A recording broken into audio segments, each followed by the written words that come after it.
Okay. Yeah, as you can see, if I click the button, Yeah. or if I refresh the code, let me refresh it. No, I have to push again. I have to deploy again. Let me deploy again. It looks like it's quite fussy. That's the way that's the way I see it. Let me just run the code again. Another thing. If I inspect this, okay, as you can see, it looks okay. There's no problems there. So if I come to my console, this is one error is flagging. It's flagging it out of the jQuery script. Yeah. So jQuery does not run. Yeah. So I had to change all the syntax for jQuery for it to recognize it. But if I click this now, you see it brings up an error. And if you look at the error, if you examine it, you can see this is not the JavaScript syntax. It's it's like it's compiled. Yes, it's being compiled, and it's being compiled using its own maybe in method. jQuery, like okay. So let me try to explain this a bit. So one thing I would just like to point out is that for you to speed up your development, right? Don't use the deployed URL. It works, as you can see, but it means every time you want to test your front end, you have to deploy. So it's so much pain, right? So you can actually just do npm start, and then it should start Vite. I'm sure even the JavaScript template is using Vite. Is that correct? Yeah. So that is what you use to play for React. No, even for Vite, it will do. Okay. You can do like npm run dev or npm start. Just try. Let me try that and see. So it's npm run. npm run dev. Try npm run dev. Let me see what I get. That's bringing an error. Okay, then try npm start. Npm start. Let's go.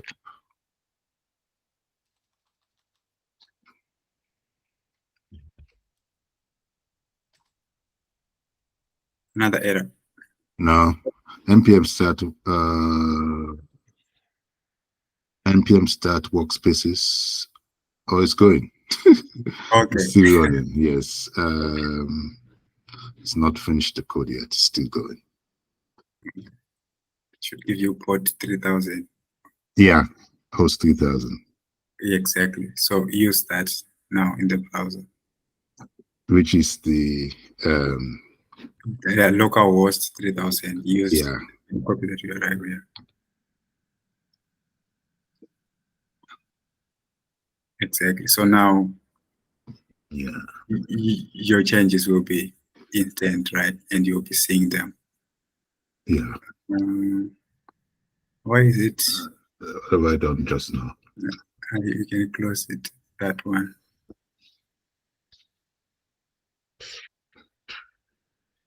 What have I done? What's going on with you? Yeah, let's close that one. Yeah. Let's do this. Yes, our local was 3000. So now your changes should be instant. So it's advisable when just like deploy when you really want, like when you feel like you're done, or you're now deploying to the mainnet, or you want to test. So, but otherwise, for normal development, just run it with the bundler, with Vite or whatever you'll be using. Okay, so it works with npm start. Yeah, npm start. Yeah, it goes with npm start. So and then another thing, the errors you are getting, like the first one, if you open console. Yeah, the first one I'm not too worried about. That one, it wasn't my.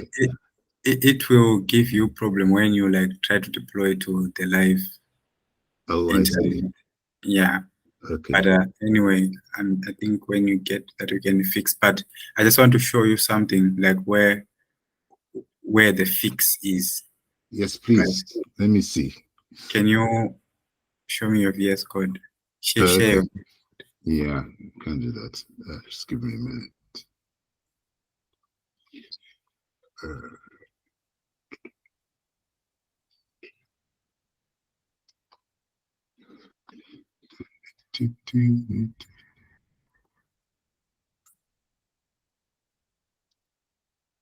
My VS Code is in a mess because I've been changing so many things to try to get it to work. Okay. Yeah. Let's see. That's the code. All right. So the problem you are having is like that problem where it's not reading like your jQuery, right? It's in, if you open assets, open the assets directory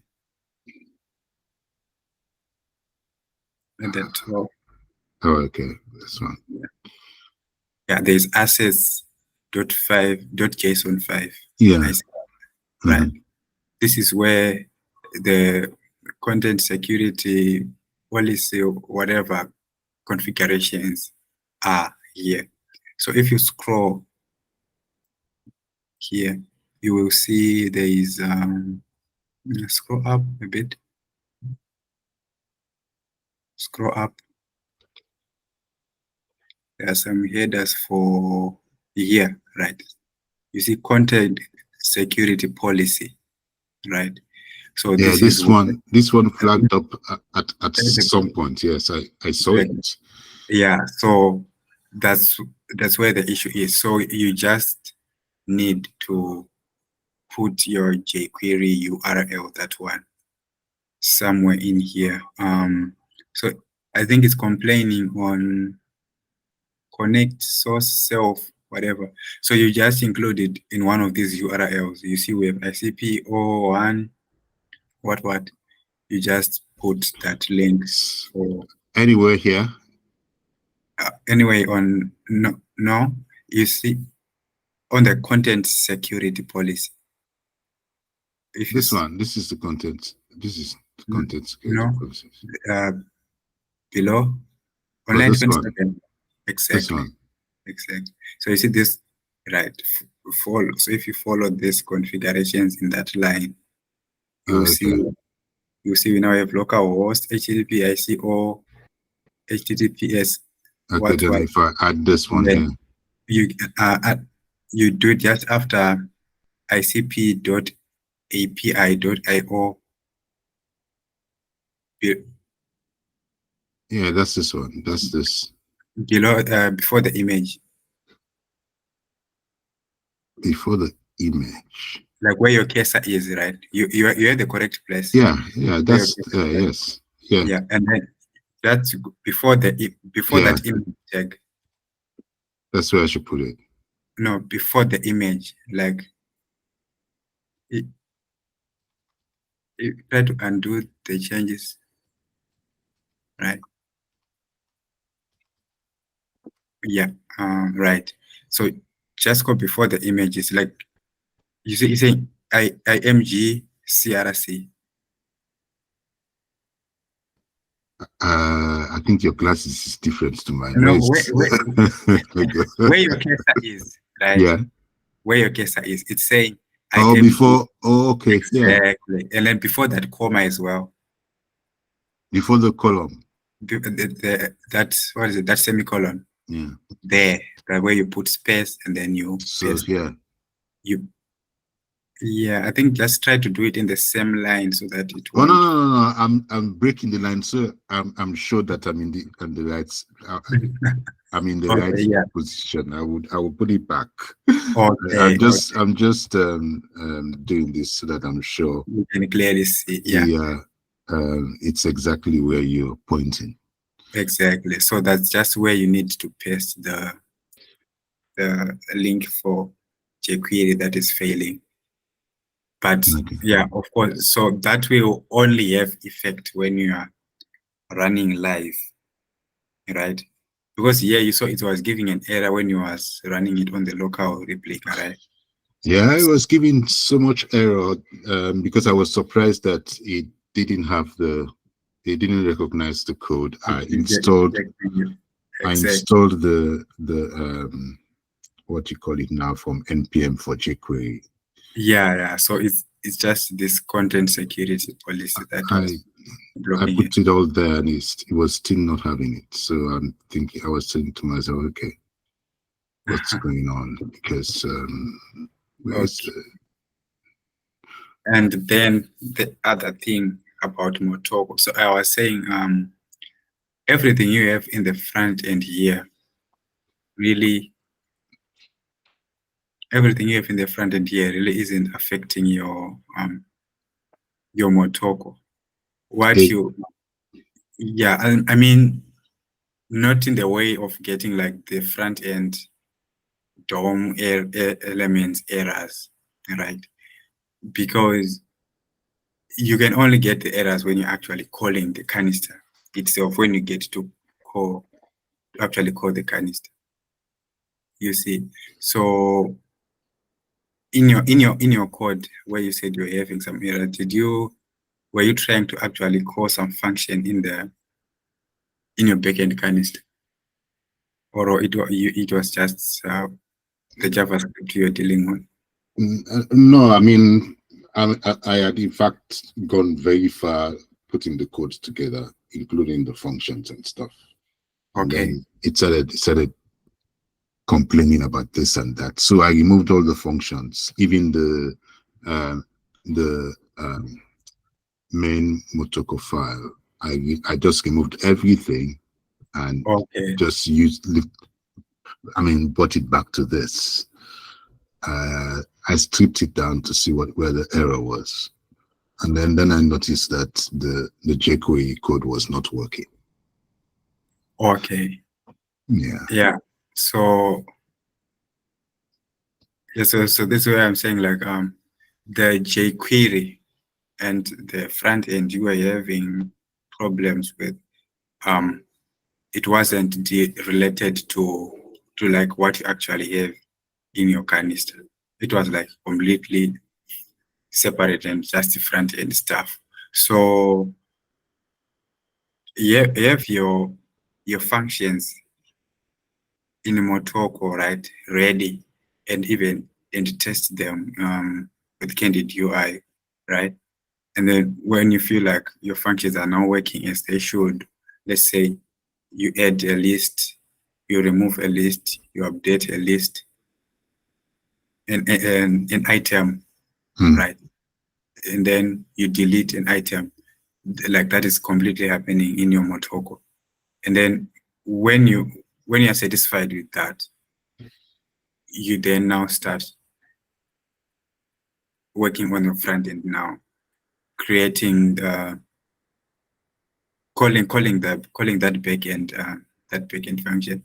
It's like you're just creating an API, Express API server somewhere, or a Django server, a API somewhere, right? So it's completely different from what you are doing in the front end, until when you start calling your actual backend API. So in your case, I'm sure the errors were not happening when you're actually trying to call something in your backend. They were just front end errors, right? At this point, for example, now they are all front end errors. But the thing is that the code as it were worked, but when I implemented it in jQuery, it's not working. Okay. So and a simple dot append It's not working. syntax that works all the time. It's not Yeah, working on. yeah, It's yeah. not working on this. It's that content security policy problem. So maybe let's try. Let's see if we can fix that right now.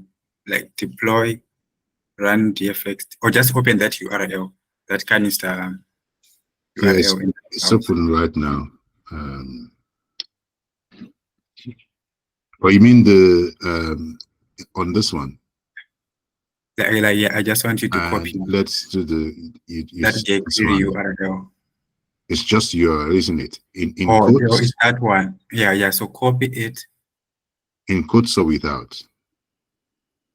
Okay, try to copy it and then paste it there on that content security thing.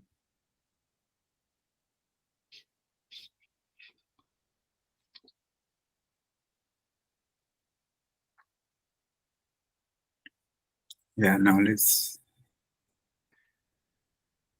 So now it should work, but of course, when you deploy, like when you So use after you deploy, I have to the do it URL. again. But for now, but for now, since you're using Vite, your code should just be working without giving those errors. Oh, I see. Yes, for now it should just work. The problem only happens when you are using the IC. So either the local IC or the mainnet IC. That's where these configurations will come to effect. Because if I knew this, I would be finished by now. Yeah, exactly. My project should be done. Yeah, yeah.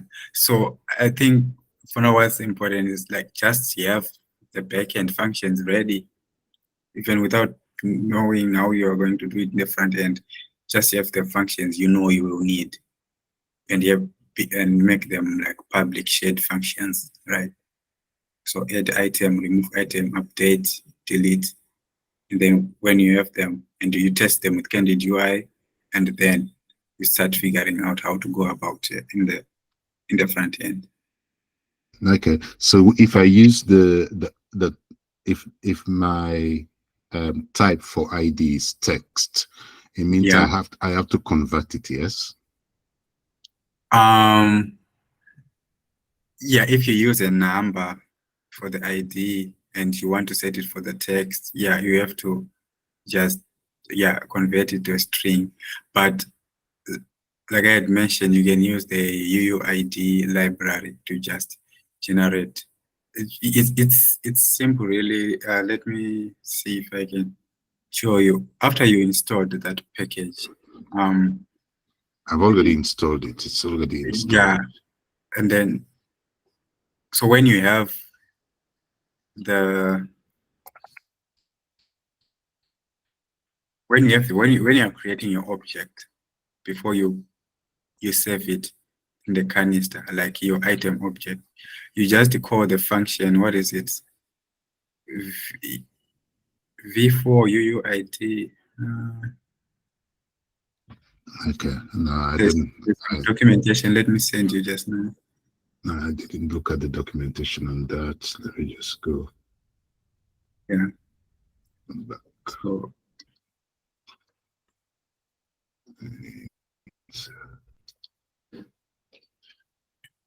So something like what I sent in the chat, and then on the ID value, you just do UUID V4, and then you call it, like you put some brackets. So, Oh, I see. It's got then, a few. exactly, and then it will generate the ID for every time it's called for each of your objects. So yeah, you only have to worry about like trying to get some different password every time. This will just do, I mean, not password, IDs. I mean, this will just do it for you. Okay. So anyone else have a problem they would like to share?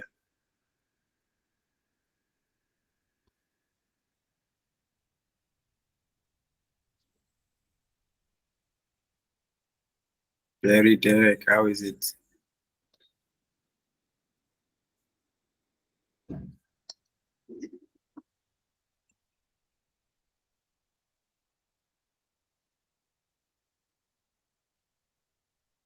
Hi, Mr. Enoch.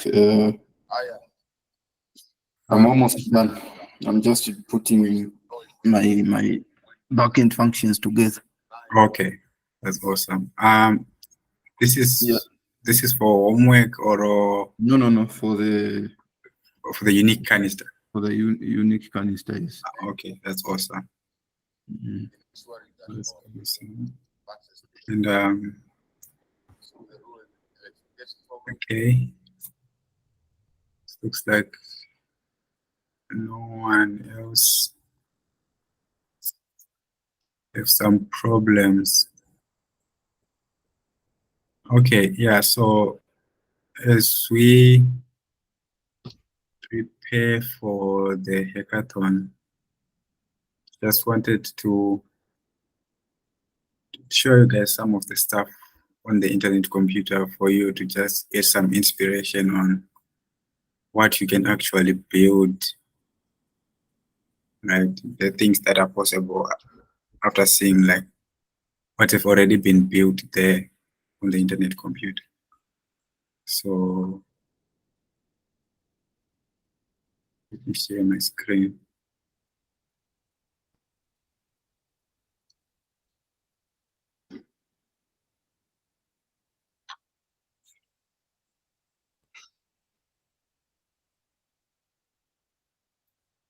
Okay.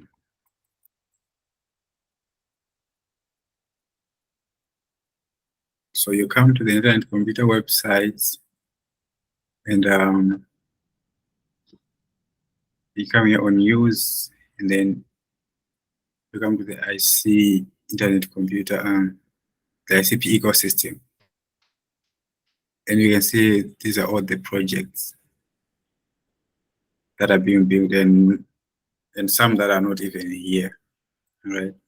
We have the categories: social finance, social fi, Ethereum, Bitcoin, NFTs, DAOs, DeFi, tools, games, metaverse, you name them. And some are even open source, right? Like you can actually see how some of the stuff were built and get some inspiration and copy some code, modify it in your project, and build something cool from this. This is open chat, which is like let's see open chat, try it out.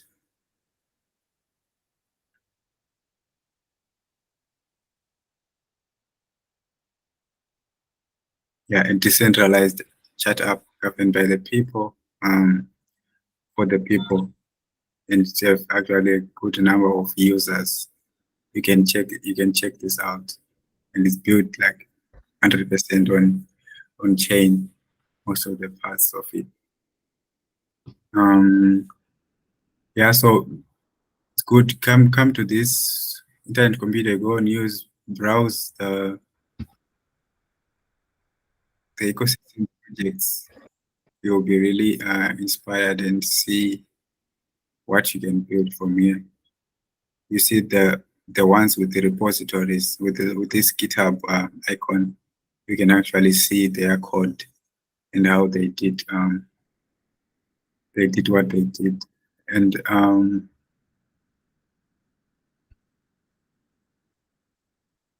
but also wanted to show you something about tokens, because we were just talking about developing on Web3, but without having like touched anything on tokens, NFTs. So let's try to see.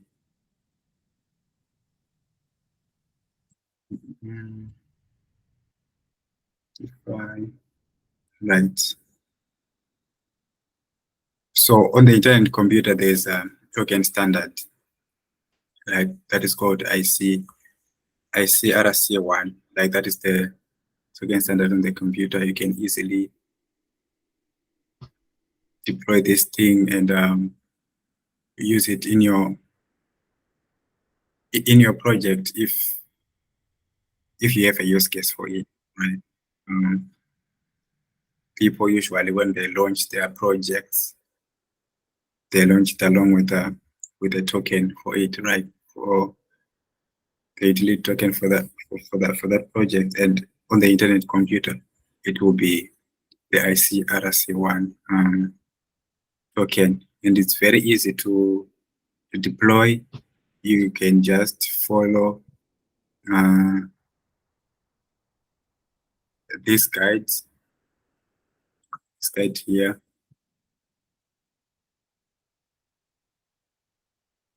and this is the WASM and candidate for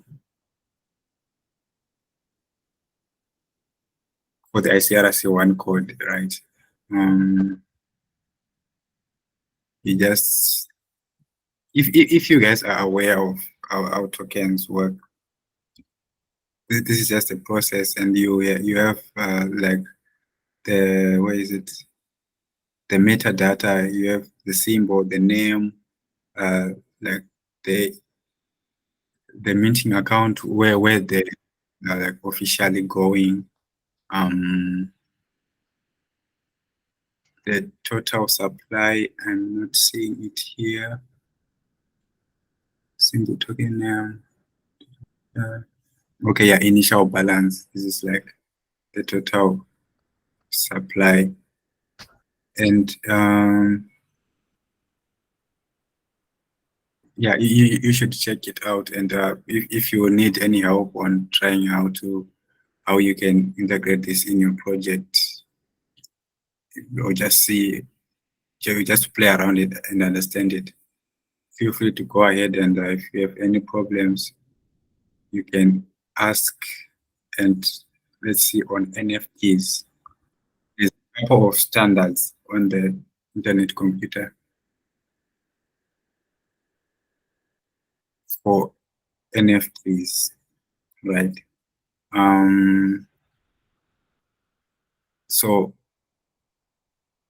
we have this one that is called DIP 721, and there's an official one that has been created by the internet computer that is called ICRC 7.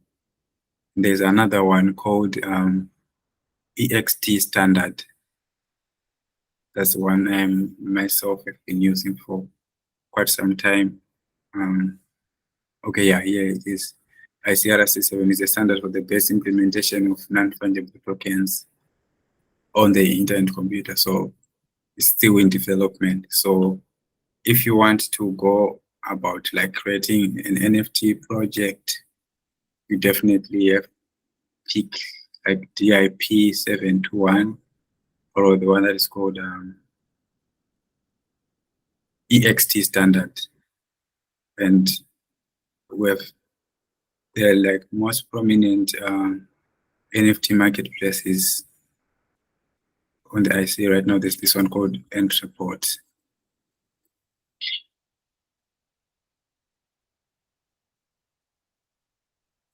And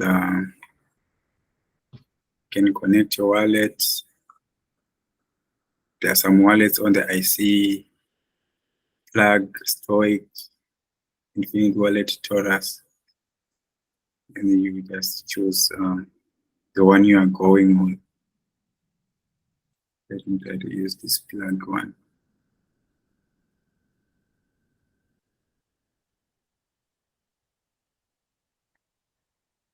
Okay, identity. Let's see.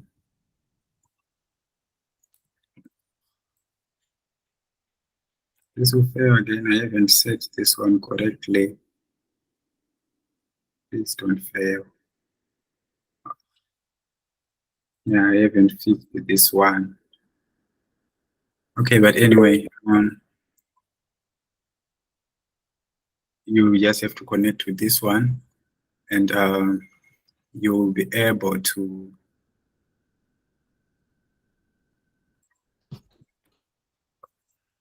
see marketplace. These are the collections on the marketplace. Once you connect your wallet, you'll be able to buy some NFTs. On Entreport here, most of them are EXT standard NFTs, right? So yeah, NFTs are interesting. You might want to have a look at this. If you have some ICP to dispose, buy a few into your wallet, create your plug wallet, or just use your internet identity with like Stoic wallet, etc. And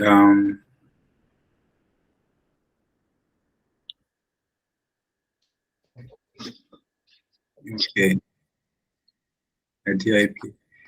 Yeah, so yeah, that's it with NFTs. You guys let us know if you'll be kind of interested in this kind of project, and we'll see how we can help you with going about it. And yeah, I think there's nothing much I wanted to cover today. I just wanted to show you guys the standards we have. Yeah, and another thing, the ICP token. You can actually build a project where you can integrate the actual ICP ledger, right? So let's see, ICP ledger here. Yeah, you can have the ICP ledger canister in your GFX JSON, and then you just kind of follow these steps to deploy it and to use it in your project, and you actually be able to build a DeFi project where you have all kind of use cases, people buying stuff, selling stuff, paying for some stuff with ICP, etc. You can definitely do that as well with this ICP ledger. So yeah, I'm just throwing the ideas out there. You guys might find them interesting and might have use cases for them. So yeah,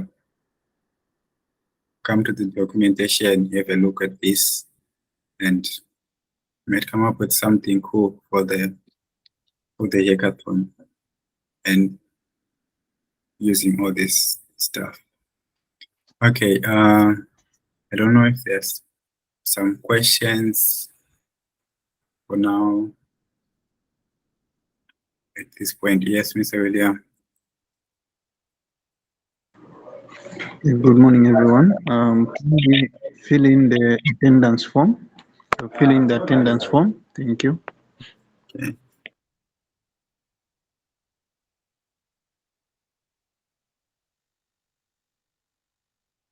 All right. Yes, Mr. Jason, go ahead. So these tokens, they're the ones we can use now for tokenization, right? You mean these tokens are the ones, come again? Like, for example, if it was deployed on the internet computer. Yeah. This is the one that now can be used for tokenization. Yes, like they're the ones that will be used for your tokenization use cases, whatever it is.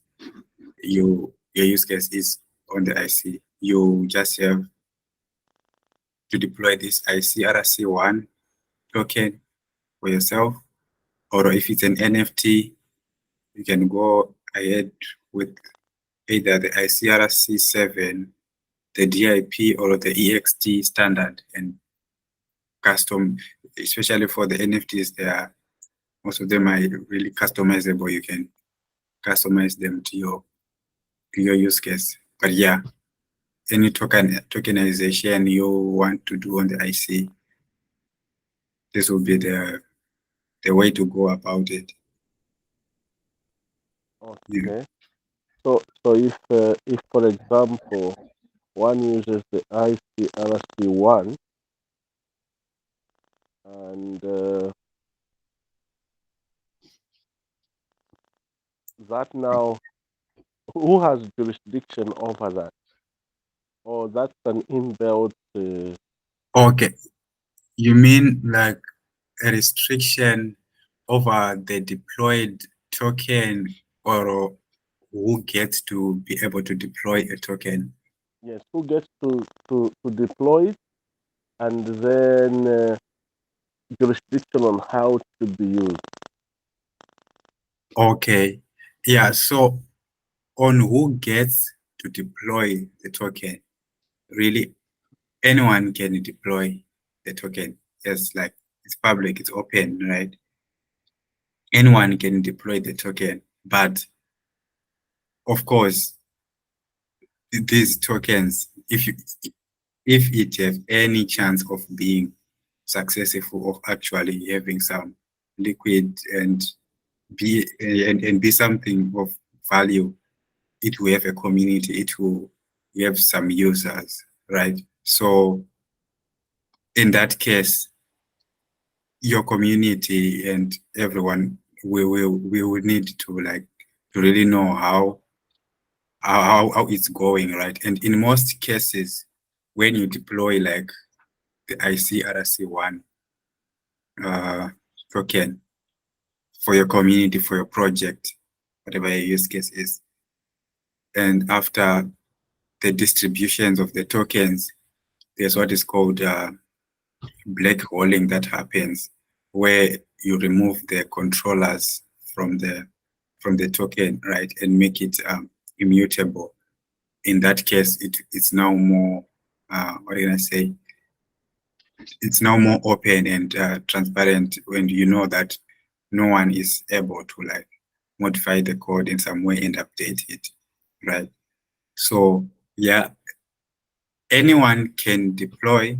Like it's really simple. If I just have a few cycles right now, I can actually deploy my little token here, but no one will use it. Some people use things they really know how it's working. They want to know the project is backed on, etc. Yeah.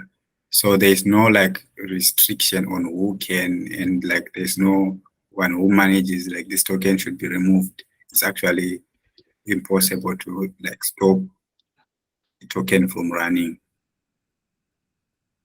because anyone can just deploy that. Yeah. All right, and you can make as many as you wish, and then mute them. The tokens, yes. Yeah, you can make as many as you wish, but yeah, it just, if you have good use cases and people are really interested in it and put some liquid into the token, yeah, that you can do as many as you wish. So in a nutshell, you are free to do anything you want with these tokens. But of course, what will determine the outcome is how, like, what's your story with the token? What's the project? Are people interested in it? So, and then, but as for like who gets to deploy, how to manage it, it's open. Anyone can do it. Okay, so those tokens can be given a specific name, isn't it? Like a specific name or title. Come again? Can these tokens be given a specific name or title? Yes, yes, you can do that. You can actually do that. Let's see. Where is the ICRC one? Where is it? They just set up. Yeah, you see the symbol, the name, specify, and if you have some other metadata like the actual image, the logo, and whatever else you want to add, it will be here in the metadata. So Okay, so the logo, like I know Bitcoin, they have got that big B and then looks like a dollar. yeah, So that's what you're saying you can put there.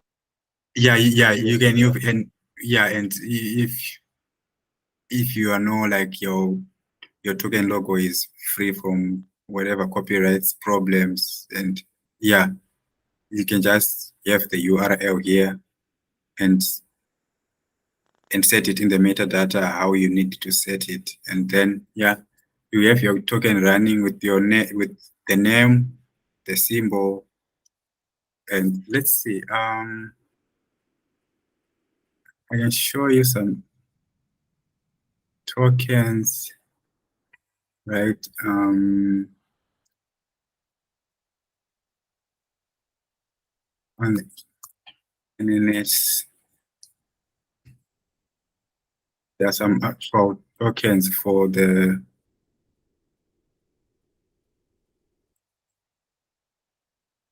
some dApps.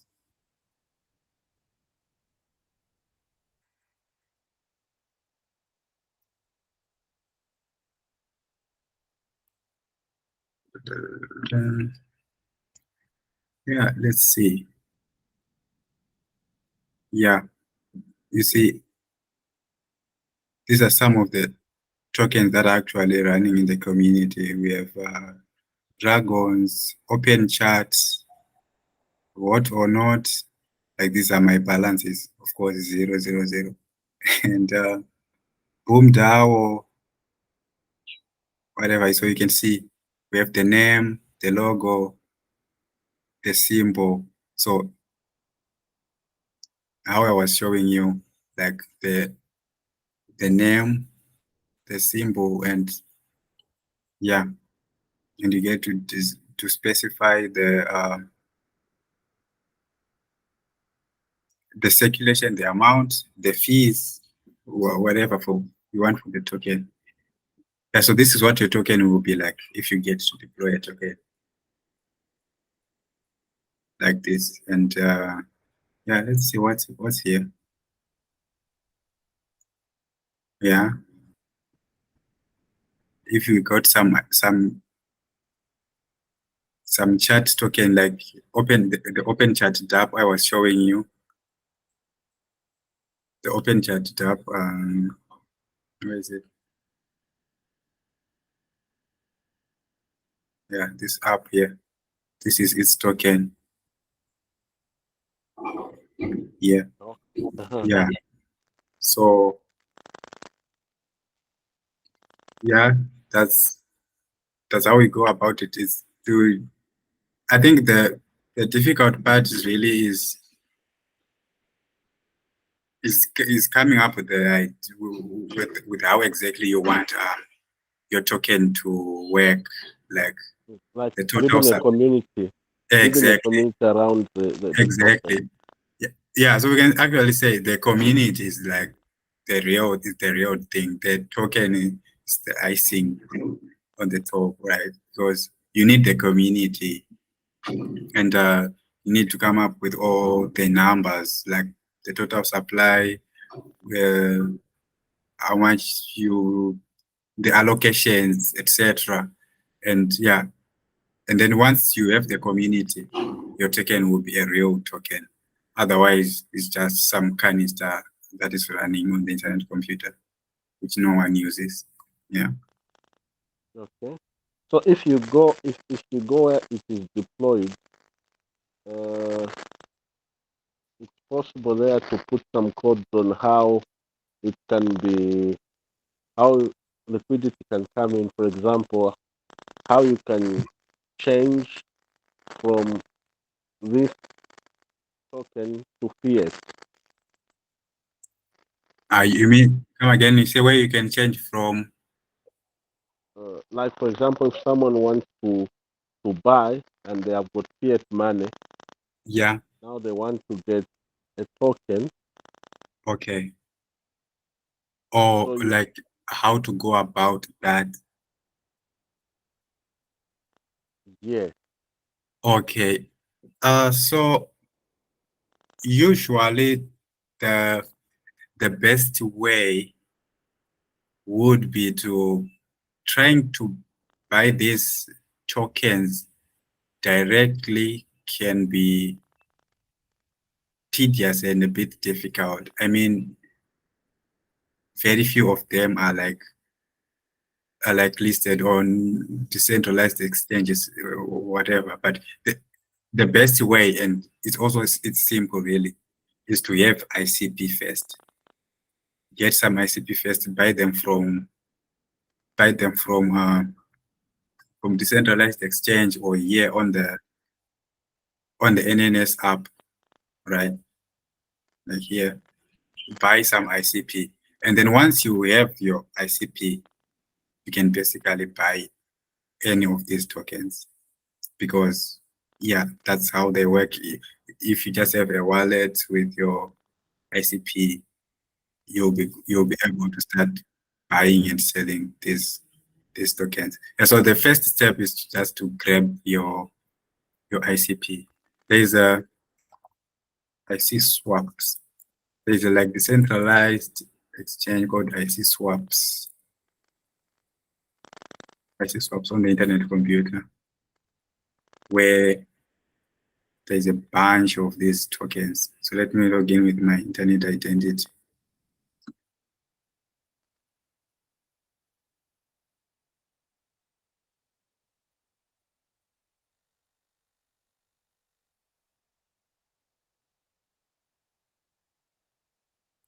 Page not found. Okay.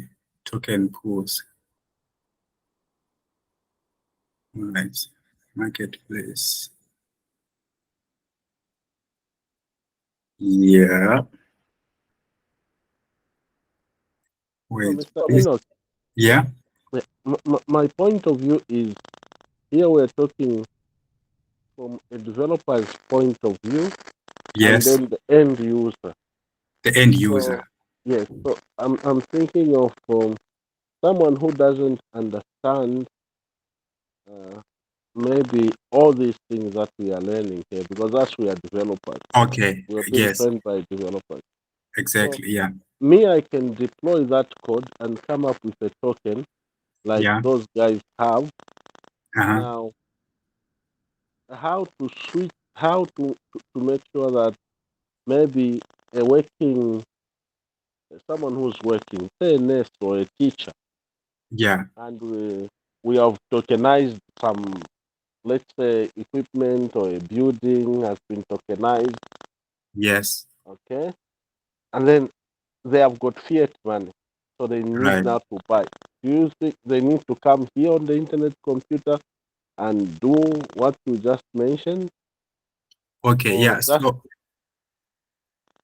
okay. So on that, I think what would be the best, let's say for some instance you actually have that project and that is working like that.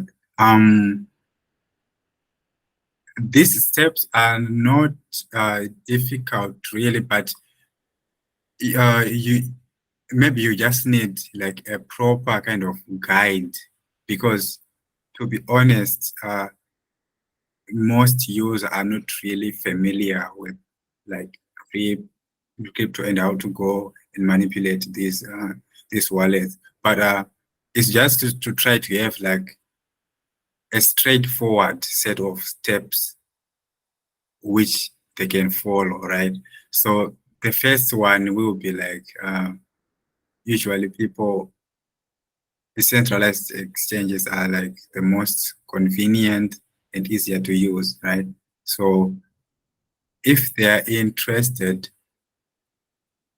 they can just like buy on a decentralized exchange, and then you tell them they so you tell them like they need to buy on the decentralized exchange, or you tell them they buy here, right?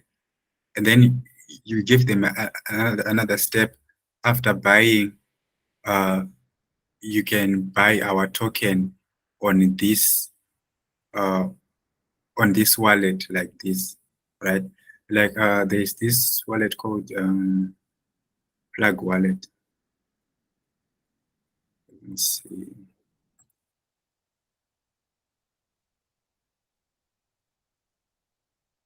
Right. You can have, so this one is actually like an easy wallet to use. Okay, it's very easy to use. So I think that will be another best case to go about it. So this Plug Wallet is on a decentralized platform? Yeah, it's a wallet on the internet computer. Yes, it's a wallet on the computer. So I think this will be the most convenient way for them to go about it, because you can see once they buy their ICP from somewhere, from a decentralized exchange or from here, you just give them another step, like they need to send their ICP to this like wallet, to this Plug wallet. And then here you can see all that any token like ICRC1 token can be found here on the Plug wallet. If it's not there, you can add it. You can add the token. You just have to pass the token canister and the standard, right? So yeah, it won't be the easiest and most direct as what you are used in Web2 way with credit cards, etc. But there are some ways that can make it easier, and just having like some proper clear steps for the users will be the best. And also, yeah, kind of educating them. Okay. So is it possible for me to put my token directly on the decentralized exchange? On the decentralized exchange? Yes, just directly there on the decentralized exchange, instead of them coming all the way through this place. Okay, you mean your tokens, like for your token you would have deployed, like Yes. for your project token? Yes. On the decentralized exchange right Usually, now. usually for an exchange, you have to talk to the team that is responsible for the exchange for them to list your token. If I got your question correct. Okay. But So yes, you need to pay for that platform, isn't it? it depends. Some exchanges, depending on what level they are exchanges that will make you pay. Usually when they are big, they make you pay. Also, according to if there is more volume for your token that you are trying to list on that exchange, there are tokens which are popular, and an exchange knows that if it is listed, there'll be more people that are going to trade it, and therefore they will make their money from there. But if it is fairly a new token, there's no community and the likes, usually they'll ask you to pay either in a stable coin, or they'll say a stable coin plus some of your tokens. Because what happens with listing on a decentralized exchange, there is what is called market makers. So your token just does not just start trading on its own. You don't just list it and then you sit back and relax and wait for people to actually start trading it. There are people who are called market makers in any market. If you look, there are those people. So market makers, what they basically do is they are the ones that create the initial transaction. So they buy, they sell. So probably it's being done by 2-3 people. They are just buying and selling the tokens. That is what will get other people into the hype to say, there's some movement on this token, so they start also jumping in. So yeah, it's quite some work. So that's why some exchanges will require you to pay, because they will do a lot of work for your token to start trading. Okay. Thank you, Mr. Thank you. Confidence, for that. Yeah.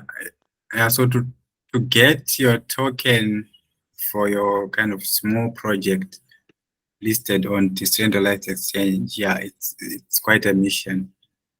It's quite a mission. Usually, the best way to go about would just be like doing this thing using these wallets on the internet computer. But of course, it will come with this challenge with extra more steps. But yeah, those are the options.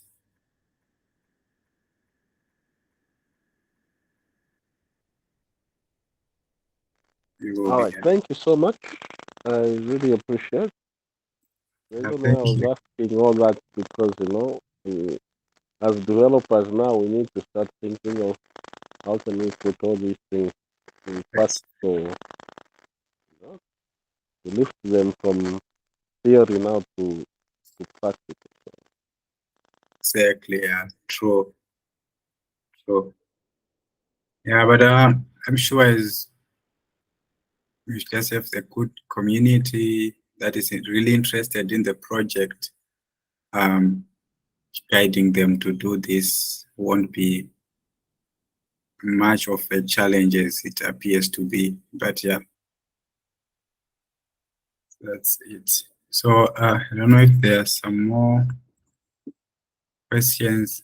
Thank you so much for that question. I'm sure a lot of people have learned a lot from this.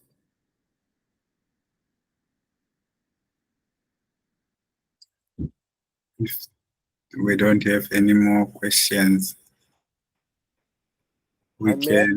May I ask one? Sorry, Yeah. I know we are running out of time. Okay. Yeah. Yeah. On that internet computer, is there where we can deploy the smart contract also, or it can just be deployed as a canister? Okay. Yeah. So there's a specific place, like the way tokens can be deployed. Okay.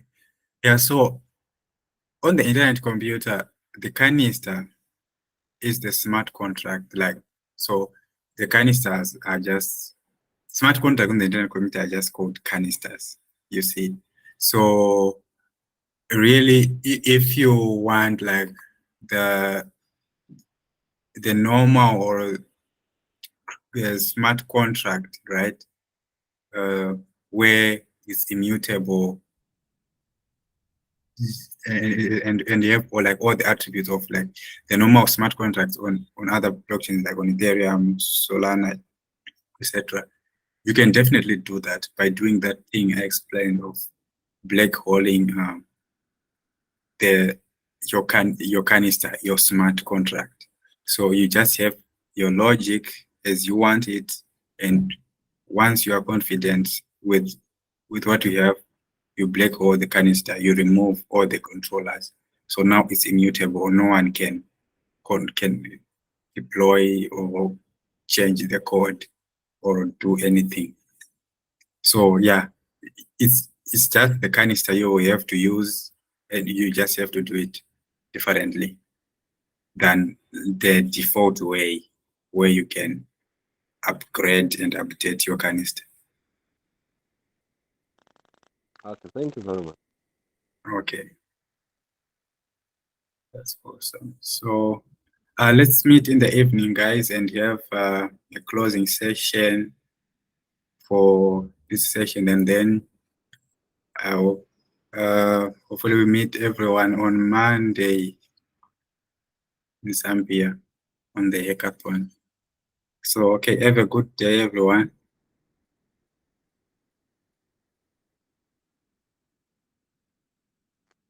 Thank you. Thank you.